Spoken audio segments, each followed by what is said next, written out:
হামজা চৌধুরী, শামিদ সোম, Cuba Mitchell, Fahmidul ইসলাম, শেখ মোরসালিনদের ছাড়াই আগামীকাল নেপালের মাটিতে নেপালের বিপক্ষে মাঠে নামতে যাচ্ছে বাংলাদেশ জাতীয় ফুটবল দল। নেপালের বিপক্ষের ফিফা দুটি ফ্রেন্ডলি ম্যাচ খেলতে কোচ হ্যাভিয়ার কাবরেরার অধীনে অধিনায়ক জামাল ভুঁইয়ার দল বর্তমানে নেপালে অবস্থান করছেন। কোচ হ্যাভিয়ার কাবরেরা তার এই দলটিকে বেশ পূর্ব থেকেই আসলে অনুশীলন শুরু করিয়েছিলেন, যদিও সেখানে আসলে প্রথম দিকে তার পূর্ণাঙ্গ দলটি কিন্তু সে পায়নি। এবং এই দলের নিয়মিত কিছু মুখ কিন্তু অনূর্ধ্ব 23 দলের এশিয়ান কাপ বাছাই পর্ব খেলতে সেই দলের সাথে ভিয়েতনামে অবস্থান করছেন। এবং ইনজুরি জনিত কারণে শামিদ সোম এবং হামজা চৌধুরী দুজনেই কিন্তু নেই। সো এই যে একটা প্রস্তুতির ঘাটতি, এই প্রস্তুতির ঘাটতি নিয়ে আসলে নেপালের বিপক্ষে বাংলাদেশ কেমন করবে। যদিও আসলে শেষ দিকে বসুন্ধরার 10 জন ফুটবলার যোগ দেয়, দুই একদিন আসলে একসাথে ট্রেনিং করার সুযোগ পায়, এরপর আসলে নেপালে উড়াল দেয়। সো এখন দেখার বিষয় আসলে নেপালের সাথে কেমন হবে বাংলাদেশের পারফরমেন্স, জয়ের সম্ভাবনা কি এবং দু দলের সাম্প্রতিক পারফরমেন্স কি বলছে, পারফরমেন্সের বিচারে, র্যাঙ্কিং এর বিচারে কোন দল আসলে এগিয়ে রয়েছে এবং বাংলাদেশের একাদশটি আসলে কেমন হবে। সো যদি আমরা পারফরমেন্সের কথায় আসি তাহলে সেখানে আমরা প্রথমেই র্যাঙ্কিং এর কথাটা উল্লেখ করব। বর্তমানে নেপালের ফিফা র্যাঙ্কিং হচ্ছে 176, যেখানে বাংলাদেশের ফিফা র্যাঙ্কিং 184। শুধুমাত্র র্যাঙ্কিং না, তাদের এই পারফরমেন্সেরও আসলে একই রকমের চিত্র।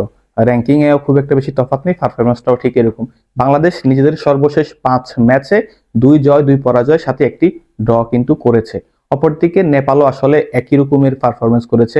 তাদের সর্বশেষ 5 ম্যাচে তারা 2টি জয় 2টি ড্র এবং একটি ড্র তাদের রয়েছে। তবে তারা আসলে তুলনামূলক বাংলাদেশের চাইতে ভালো দলগুলোর সাথে খেলেছে এবং তারা আসলে সিঙ্গাপুরের বিপক্ষে কিন্তু জয় পেয়েছে, যেই সিঙ্গাপুরের বিপক্ষে আমরা আমাদের সর্বশেষ ম্যাচ হোমে হামজা শামিদদেরকে নিয়েও কিন্তু হেরেছিলাম। এবং নেপালের সবচাইতে শক্তির জায়গাটা যদি বলি, তাদের আসলে ঘরের মাঠেই খেলা, তাদের একটা হোম অ্যাডভান্টেজ থাকবে, ক্রাউড থাকবে।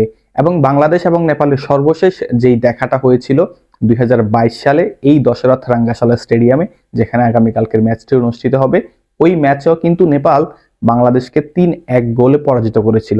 এই জায়গাটাতে আসলে নেপাল বাংলাদেশের চাইতে এগিয়ে রয়েছে।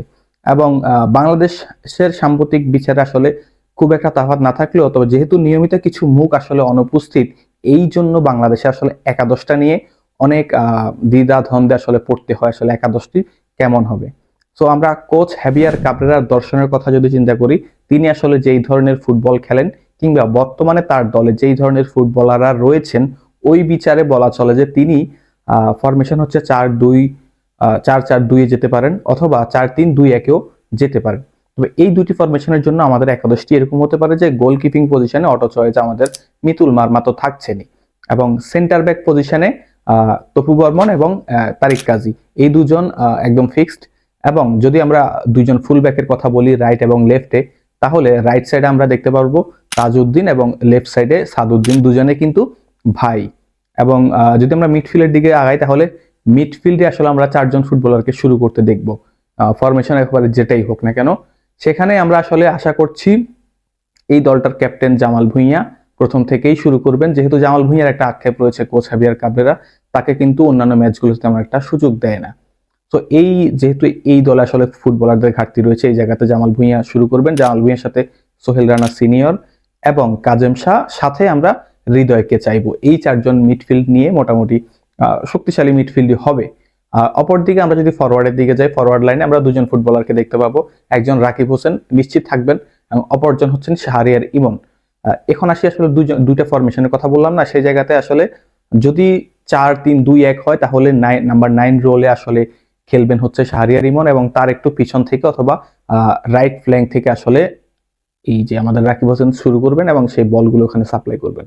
আর যদি 4-4-2 ফরমেশনে যায়, তাহলে রাকিব এবং শাহরিয়ার ইমন দুজনে আসলে নাম্বার 10 পজিশনে থেকে খেলবেন। আর এই তো মোটামুটি এটাই ছিল একাদশ। এই একাদশটি আসলে আপনাদের কেমন লাগে? ভাই, একাদশে কি আসলে পরিবর্তন প্রয়োজন? সেটা আপনারা কমেন্ট বক্সে জানাবেন। তবে এবার আসি আসলে জয় পরাজয় নিয়ে। ফুটবল এমন একটি খেলা যেখানে আসলে র্যাঙ্কিং এর 1 নাম্বার অথবা 100 নাম্বারের দলের মধ্যে যদি খেলা হয়, ম্যাচের শুরুতে আপনি নিশ্চিতভাবে বলতে পারবেন না এখানে এত গোল হবে, এই দল জিতবে। কারণ ফুটবল আসলে যে কোনো কিছুই হতে পারে। 90 মিনিটসের খেলা, আনটিল লাস্ট হুইসেল, এখানে আসলে অনেক কিছু আসলে ঘটে, নাটকীয়তা। সো আমাদেরকেও ওই আসলে অপেক্ষা করতে হবে এই ম্যাচটার শেষ অবধি, যে কোন দল আসলে মাঠে আলটিমেটলি ভালো খেলে ফলাফলটা নিজেদের করে নিতে পারে। আসলে আলটিমেটলি ফুটবল গোলের খেলা, যারাই গোল করবে তারাই আসলে জিততে পারবে। তবে নেপালকে যদি হারাতে হয় বাংলাদেশকে, আমার থেকে যেটা মনে হয় 2 অথবা 3 গোল নেপালের জালে দিতে হবে, এছাড়া আসলে নেপালকে হারানো আসলে সম্ভব না। লাস্ট ম্যাচে তাদের গোল স্কোরিং অ্যাবিলিটি যেটা দেখলাম সেটা থেকে বলছি যে 3 গোল যদি বাংলাদেশ নেপালের জালে দেয় তবে বাংলাদেশ জিততে পারবে, এছাড়া আসলে সম্ভাবনা খুবই কম। এই ম্যাচটি নিয়ে আসলে আপনাদের কি মতামত সেটা কমেন্ট বক্সে জানাবেন, এবং ম্যাচের পরবর্তীতে আপনাদের সাথে আবার পোস্ট ম্যাচ প্রিভিউ নিয়ে দেখা হবে। ধন্যবাদ সকলকে, আমাদের ইউটিউব চ্যানেলটিকে সাবস্ক্রাইব করে দিবেন এবং সবসময় পাশে থাকবেন। আসসালামু আলাইকুম।